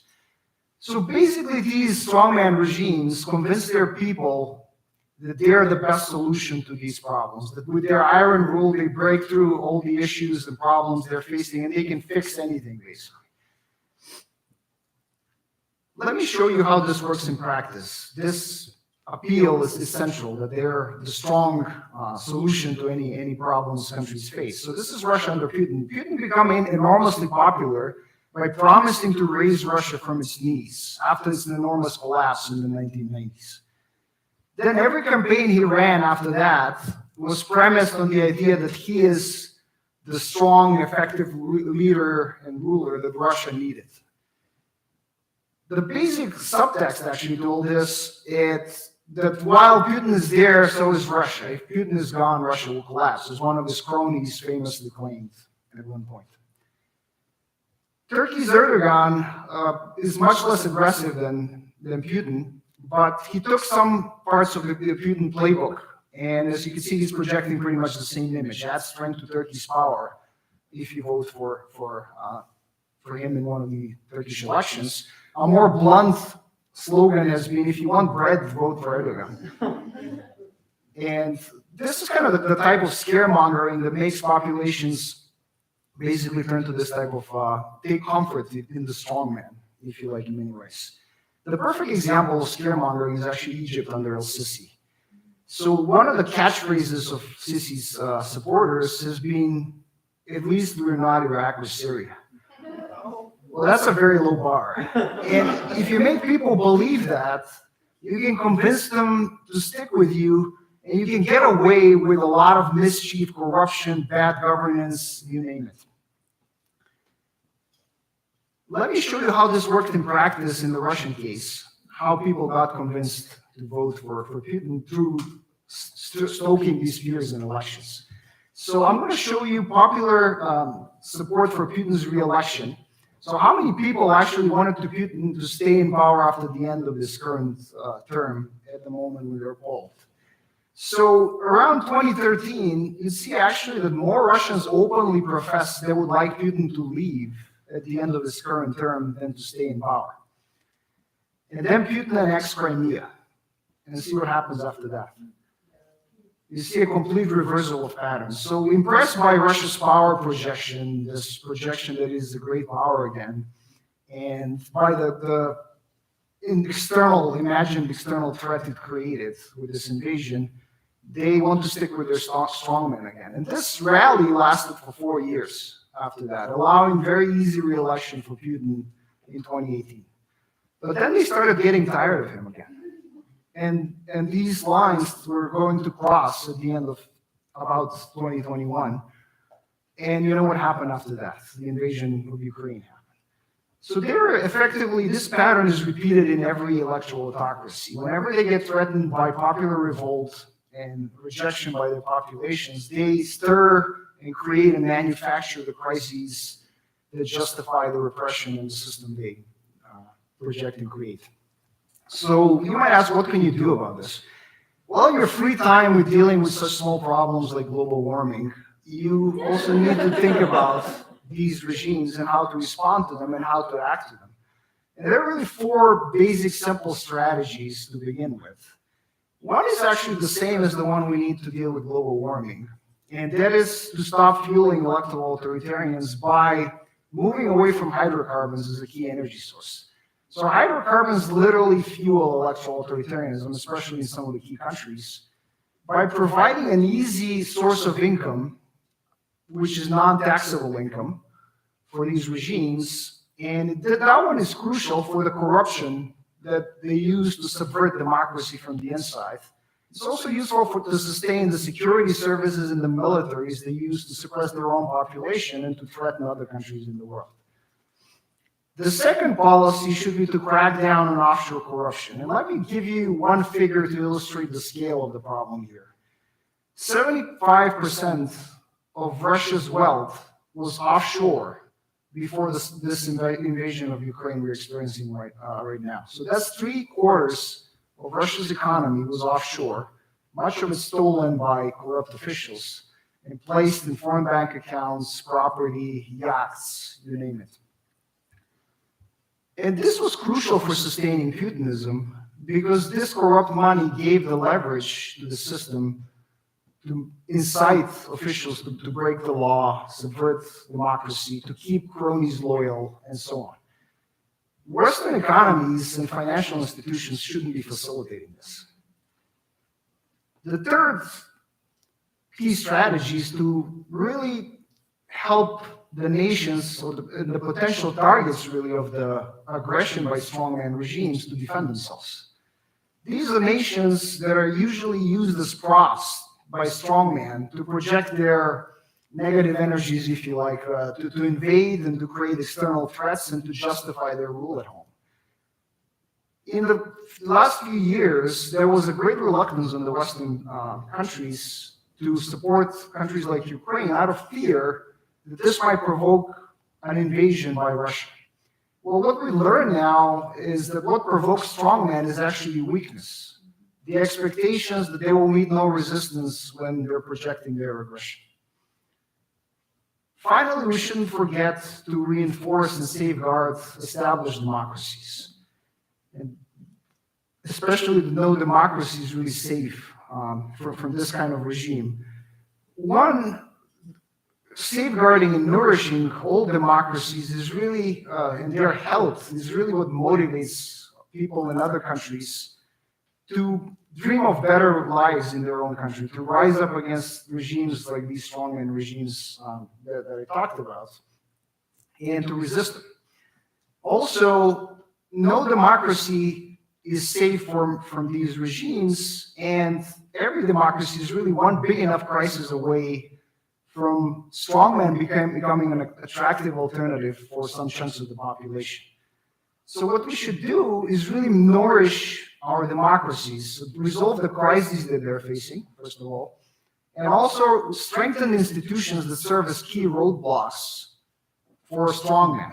And these are media institutions, representative institutions, judiciaries, and key governance structures.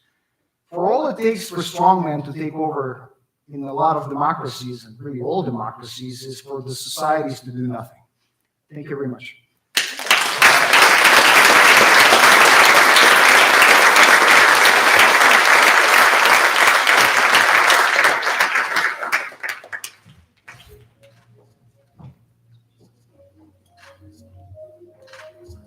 Thank you so much, Dr. Matovsky, for that incredibly eloquent talk. I know we all learned a lot. And frankly, I think it's quite in order for some questions and answers after taking in so much. So I just wanted to start it off with a little bit of an easier question before we take questions both from in-house. Hannah's walking around with a microphone, as well as on the chat, which I'll be monitoring virtually. So first question, was there a specific moment in your life when you decided that you wanted to commit yourself to the study of dictatorships? That's a great question. I think I was really born into it. I grew up in former Yugoslavia, in, I guess, a context similar to what we're experiencing in Ukraine right now. A lot of strongmen coming up and really tearing the country apart. So it was not much of a choice, I guess. I was kind of straitjacketed into it. And I always wanted to study it, to understand it. It always looked senseless to me in many ways. So I got sidetracked into being a politician for a while, and then went back to academia. It's more, you touch more, it's always a problem of policy of how to deal with this. It's more exciting when you come up with strategies to deal with them rather than kind of being a practitioner. So that drew me back to academia. You actually touch more by coming up with new ideas than acting on them, I would say. Yeah. So two very different ways to approach the same problem, but obviously both incredible. From that, are there any in-house questions from Hannah? If you do have a question, feel free to just signal to her and she will take that. Otherwise, we'll start it off with someone in the chat. I hope I didn't depress you too much. Lighthearted questions are also welcome, if that's your forte. Yeah, we got a question.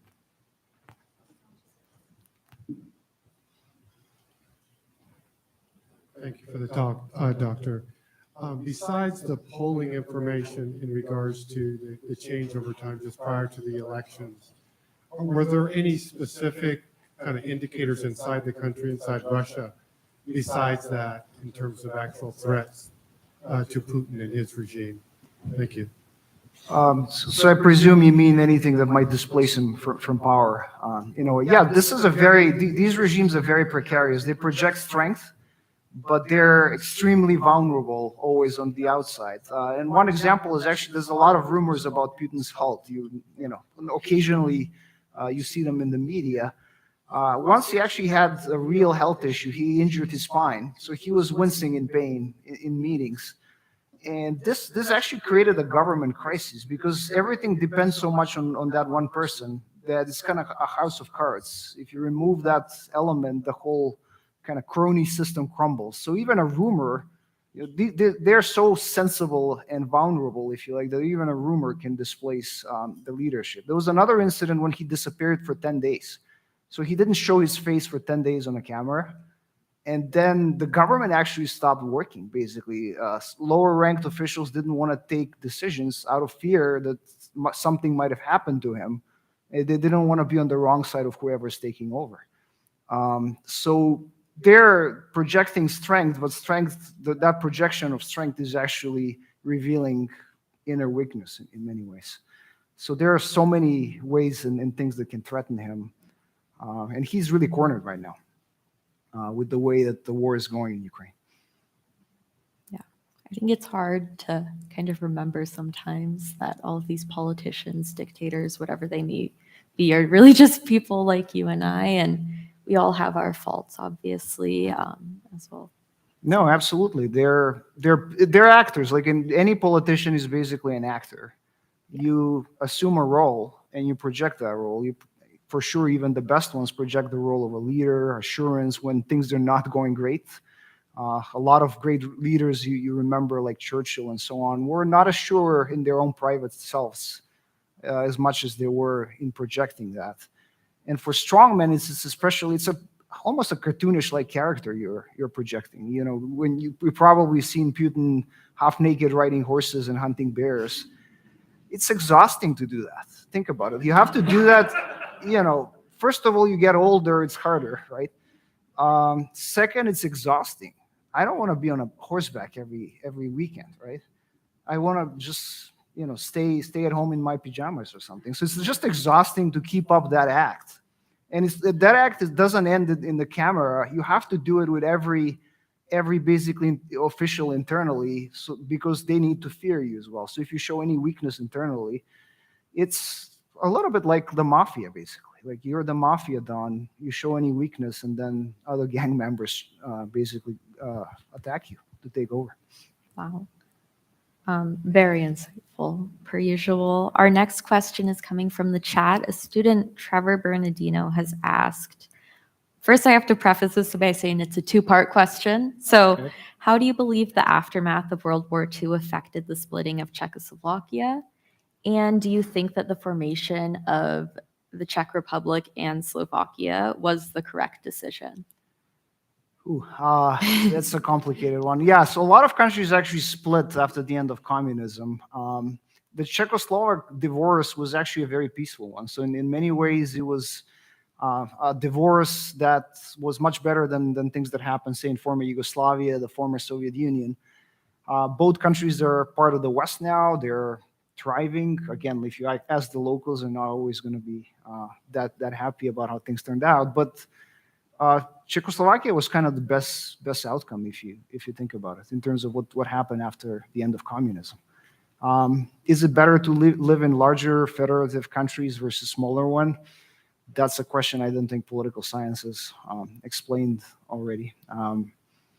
But yes, so they were part of imperial collapses. So Czechoslovakia wasn't part of an empire; it was part of the Eastern Bloc. But a lot of countries collapsed for that period, and they're one of the best outcomes actually you could see. No war, joined the European Union and NATO, and fairly prosperous right now. Oh, so definitely a roadmap potentially for countries as we continue down the line. Yeah, probably. I mean, these are I usually deal with the bad outcomes. So Czechoslovakia is a little bit outside my realm. I usually Gotcha. deal with areas of the world where things have really taken a turn to the worse. Spectacular. While we wait for the mic to get to our next in-house question, I'm going to ask one from the chat really quickly. Another student, Normandy Philsek, has asked, how can we as high school students spread information about strongman regimes and everything in that realm? And how can we really educate ourselves and others? That's a great question. Thank you for that question. I actually started around your age. Again, I was immersed in this environment where it was impossible to get away from it. But I started around your age in terms of actively trying to learn, to understand. I was fascinated by the senselessness, if you like, with the negative in many ways. So I started doing fact-finding missions. I was close, if you like, to these problems, so I could do fact-finding missions. I started working for a think tank around this age, so just got involved. I went to protests to see how that works, that dynamics of how white people resist these types of leaders when clearly you can get hurt by doing that. So this is the age at which you kind of should start getting involved and getting interested in this. Also study political science. A lot of, we kind of tend to think about the global problems we're facing are, we don't have like technical solutions. I don't know, global warming, I mentioned it in the talk as well. We actually do have technical solutions. It's actually political will that's missing. That's the kind of the key ingredient. It's a great time to study political science because most of our problems as a world are, you might argue, political. So it's, we figured out technical problems better than we figured out social problems. Someone interested in potentially pursuing political science or public policy. That's very reassuring for me to hear. We'll be taking our next in-house question now.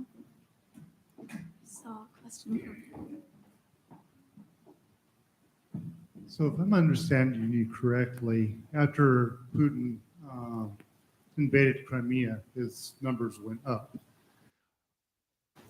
So is the war in Ukraine going to come to an end shortly if Russia is going to be holding an election? Is that what I'm going to be understanding? Then those numbers will again start coming back down again. We'll see the war in Ukraine coming to an end and all that.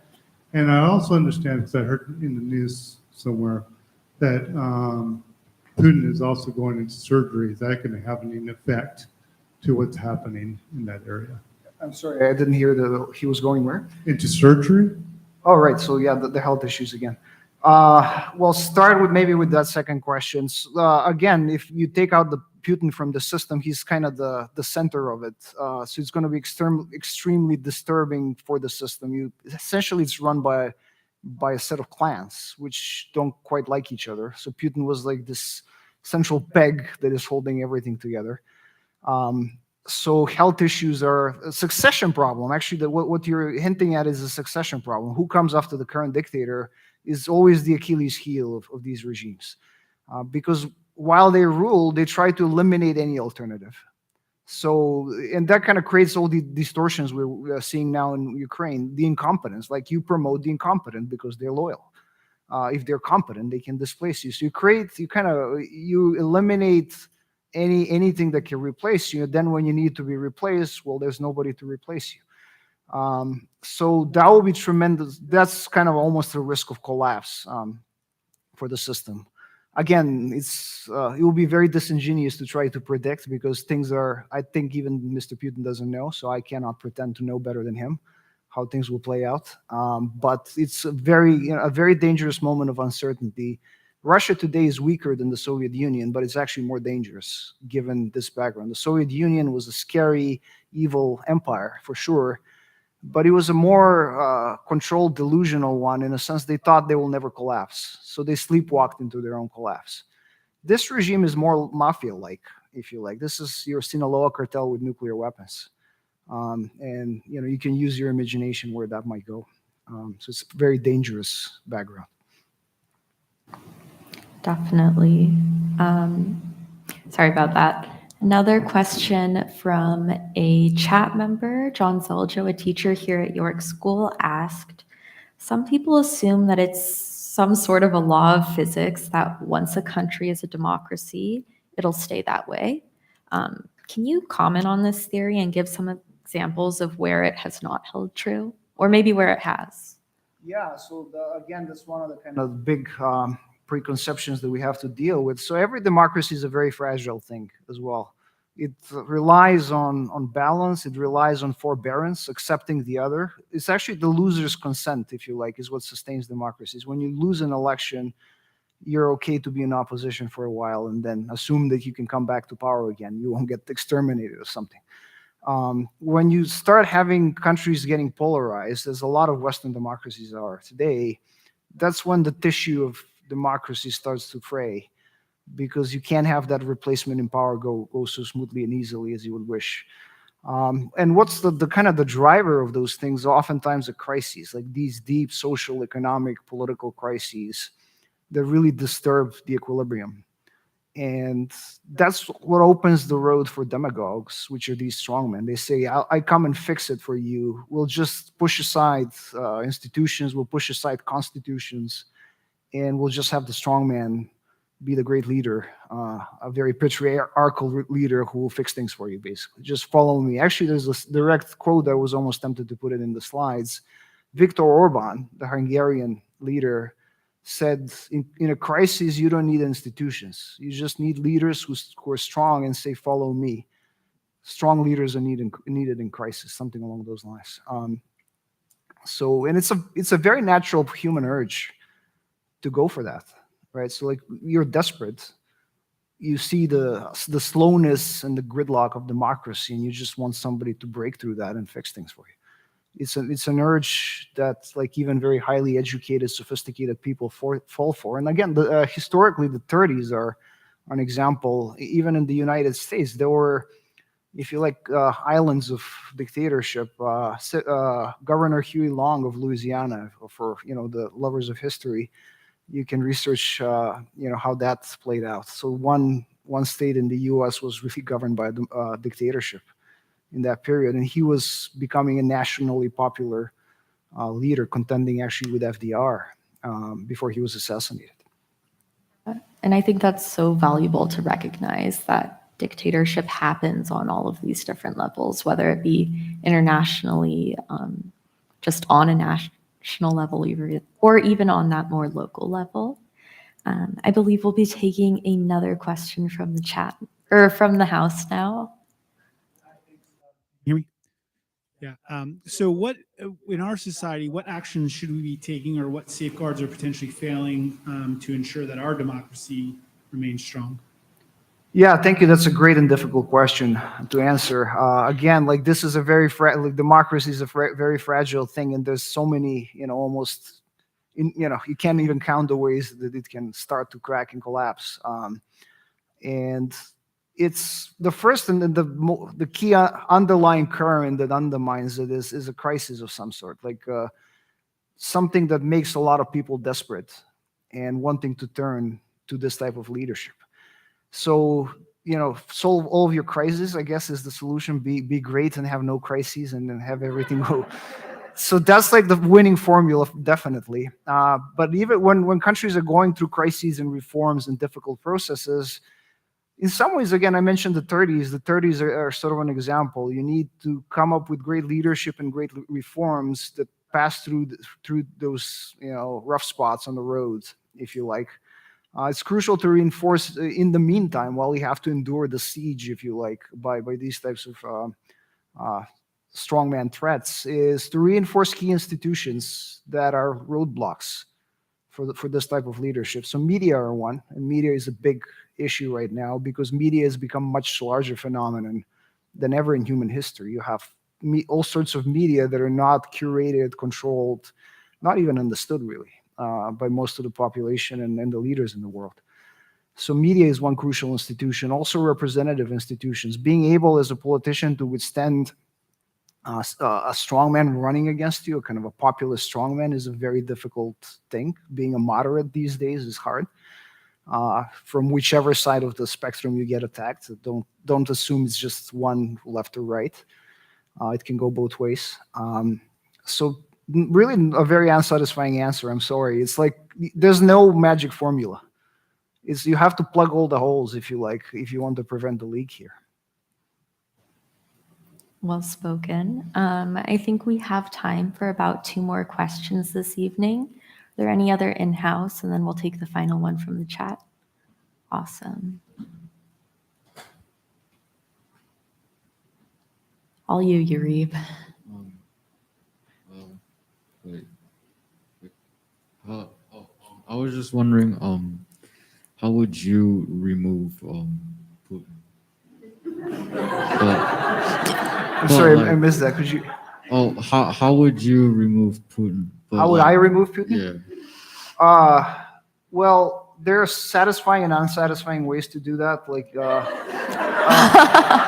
don't get me wrong, but what you want him to be removed is actually procedural. What these strongmen hate the most is to lose by the law. Just go by the book when you remove them. They fear assassinations and all sorts of nasty things happening to them, as they should. But the worst way to defeat them is to defeat them in elections and then put them to trial and have due process and just go by the book, basically. So go the democratic way.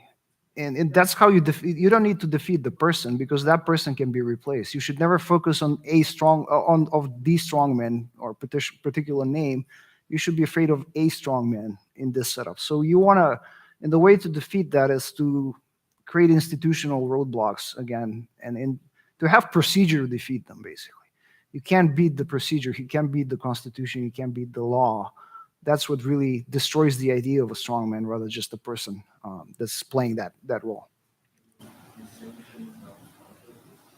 Do sanctions help?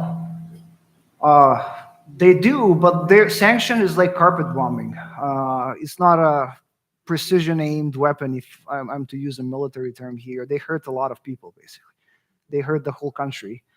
And in many ways, they help unite the country behind some of these strongmen. When they can say, "Look at these foreigners; they're going against our livelihoods and so on." It kind of creates a bit of a rally around the flag. And they're, in terms of when they become effective, it's a long-term weapon. It takes a long time for people to become tired and see basically that beyond the tribal, let's get around the tribal bonfire and hate the foreigners because they're putting sanctions on us, and realize that actually that's imposed by their own leadership and get tired by it. It's a long-term weapon. It's not an ideal one, but you got to realize there's no better weapon. It's very frustrating to deal with a lot of these because they're dangerous. With Russia, they have nuclear weapons. You can't directly confront them. You risk far more. I mean, what if you make a like instead of representing the United States, what if you just represent a smaller group, like not a state, but a well, I was just wondering, wait, no. Okay. Okay, no, do you for yeah, do you think it's because it does take a long time, so I was just wondering from what you have observed, do you think there's a better way to do it? Well, the sanctions go hard actually is one way to make it. So the sanctions against Russia, especially when they annexed Crimea in 2014, were really gradual. They were targeted against the inner circle, specific individuals that participated in the election, in the meddling with the U.S. elections in particular. So those are kind of delimited sanctions. So what happened now, actually, Putin and the regime didn't expect the extent of sanctions they were put under now. It's really wearing down their ability to do aggression abroad. They're running out of equipment. They're running out of economic kind of wherewithal, if you like, to sustain the war effort. If they know, it's like the equivalent of nuclear weapons in sanctions realm. If you hit them hard, and they know that you will, that's the best way to go. But the problem is you need a coalition for that. The United States and the Western allies fight by coalition, and coalitions are unwieldy and very unsatisfying to deal with because you have different countries with different exposures. Europeans, if they get shut off from gas and oil energy supplies from Russia, can get their countries thrown into recession. So a lot of leaders are very reluctant to go hard, if you like, with sanctions. So it's really the process of coalition building that's super slow and makes this go hard and fast approach difficult. Got it. I think we have one final question this evening. Another in-house question for one of the spectacular members of our tech crew. CJ, all you. Hi. Wait. Hello. Okay, go ahead. Hello. Okay. Okay.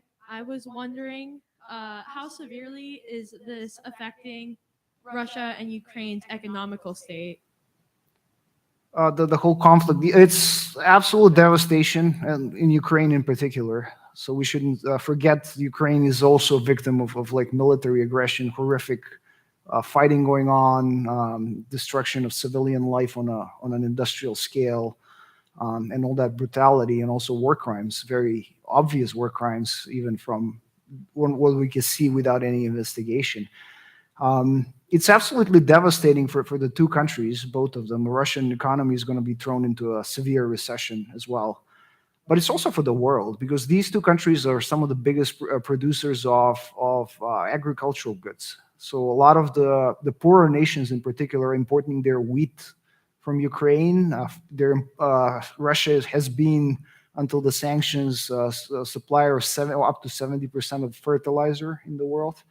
So it's hurting the global economy. Then you have the energy angle. I think you've noticed the gas prices have gone a little high. So we're kind of all paying for it, if you like. These are too large, and this is the biggest, most significant conflict since World War II, I would argue. So this is the first time that a major big country tries to grab another country and occupy it, since Hitler did this in 1939. So just kind of ponder on how many norms were broken here, how many precedents were set. So if Russia can get away with grabbing a neighboring country, what kind of precedent do we set for other aggressive nations? Then maybe somebody else can try. So it's not just the immediate impact, it's just the change of the norms and the expectations and the harm that that's going to bring going forward. That's crucial here. A little bit of a somber note to end the night on. Absolutely. I think we should have gone in a different order. I think that the message definitely resonated, though, that with time comes change, and as people and governments kind of unify behind whatever cause it may be, we gain that opportunity to really make an impact. Absolutely, absolutely. So don't kind of take my last 4 slides as the takeaway here. There's a lot we can do about this. It's just that we can't ignore it. We have to understand it and act on it. It's absolutely not hopeless. Actually, these are the folks who are the weaker side in this game. It's just that the rest of society has to do something and understand the threat. Thank you so much, Dr. Matovsky. Again, Thank you. we're incredibly appreciative of your insights, and it was wonderful having you as a guest. Thank you so much. My pleasure.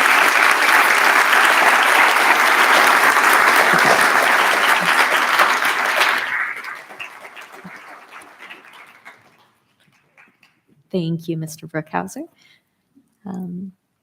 Well, I think to say that this was a fully packed agenda would be a total understatement. Not only is this the first time TEDxYorkSchool has hosted a Q&A, it was also the first time that we've hosted a dog on stage. I think a definite first for bookbinding, and also for the really unmatched level of vulnerability that all of our speakers were able to get us to. I don't know if you've noticed, but I am on my 3rd mic of the night right now. So again, a testament to perseverance and the idea that we're consistently improving. So while this was a show and a half, and I think it would be quite hard to top, I want to leave you with the same sentiment that I started with, and that is, we still have a chance to make tomorrow greater than today. So really savor every last moment. And again, thank you so much for joining us. It was an absolute pleasure.